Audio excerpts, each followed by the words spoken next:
Hello and welcome back to the game on. जय श्री राम, जय श्री हनुमान दोस्तों। और वीडियो की शुरुआत बस यहीं से करेंगे कि नई टीम इंडिया का हुआ ऐलान।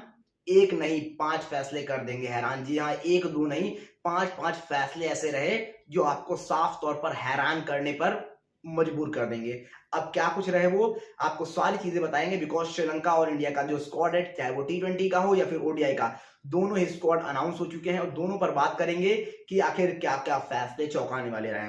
यहाँ पर सबसे बड़ा जो फैसला चौंकाने वाला था वो तो आप सभी को पता होगा, सूर्य कुमार यादव का कैप्टन बनना। जो कि रिपोर्ट्स आ भी रही थी कि यहाँ पर सूर्य कुमार यादव ही बनेंगे, लेकिन कुछ लोग थे जो कह रहे थे कि हार्दिक को भी रखो। इसी वजह से शेड्यूल जो था वो थोड़ा सा लेट होता जा रहा था और आपको लेट शेड्यूल मिला है, नहीं तो पहले ही आ गया होता। जो सीरीज का जो स्क्वाड अनाउंसमेंट है, शेड्यूल तो आ चुका था।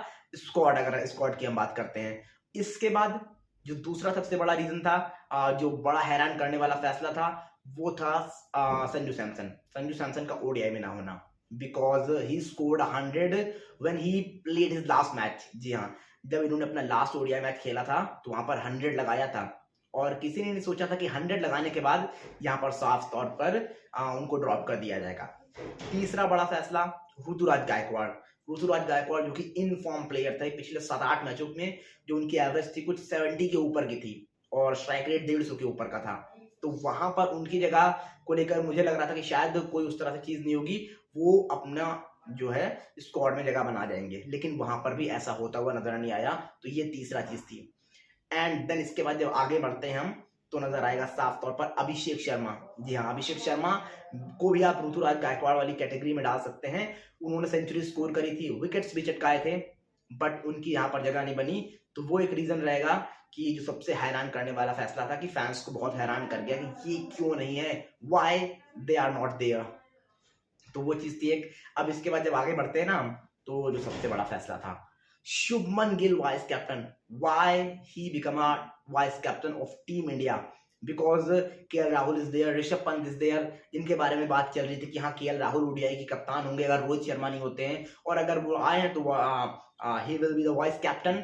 लेकिन ना वहां पर केएल राहुल वाइस कैप्टन हुए ना कैप्टन। चलिए, रोहित शर्मा थे ही तो वाइस कैप्टन होंगे ही नहीं। ऋषभ पंत जो कि कप्तानी के कंटेंशन में थे, उनको नहीं बनाया गया। Suddenly Shubman Gill back in contention, because Zimbabwe में कप्तानी की, बट वहां पर आपको देखना होगा ना ऋषभ पंत थे ना केएल राहुल थे, उस तरह के कोई प्लेयर नहीं थे। सो आपने वहां पर उनको कप्तानी सौंप दी, but they both are there. So why Shubman is captain? My question is why Shubman?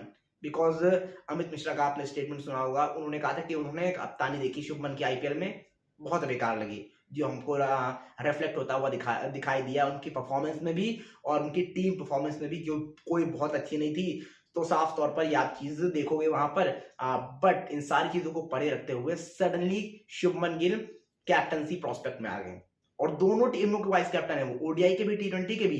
जो बहुत चौंकाने वाला फैसला था मेरे लिहाज से अपने आप में। और इसके बाद एक फैसला आप और देख सकते हो, अब शायद रेस्ट भी दिया हो, मुकेश कुमार लगातार टीम से जुड़े हुए थे, बट सडनली मुकेश कुमार को बाहर कर दिया गया। खलील कंटेंशन में आ गए हैं, जो जिम्बाब्वे गए थे। हालांकि जिम्बाब्वे में विकेट्स वगैरह उतने नहीं चटकाए थे, बट बावजूद इसके यहाँ पर ओडीआई टीम में भी हैं और T20 टीम में भी हैं। अब वाई मुकेश नॉट, अब ये देखना दिलचस्प होगा, बिकॉज मुकेश लगातार टीम के साथ जुड़े थे। तो मुकेश मुझे लगा था शायद होंगे और वो होते भी थे, लेकिन यहाँ पर मुकेश नहीं है। बाकी प्लेयर्स के आपको नाम नजर आ रहे हैं। आप बताइए आपके लिहाज से ये स्क्वाड कैसा है, और कुछ ऐसे फैसले आपके लिहाज से क्या है जो आपको चौंका रहे हैं? जो मैंने बताया वही है या कुछ और? जो भी आपको लगता है जल्दी कमेंट करके बताइए, क्या है आपकी राय।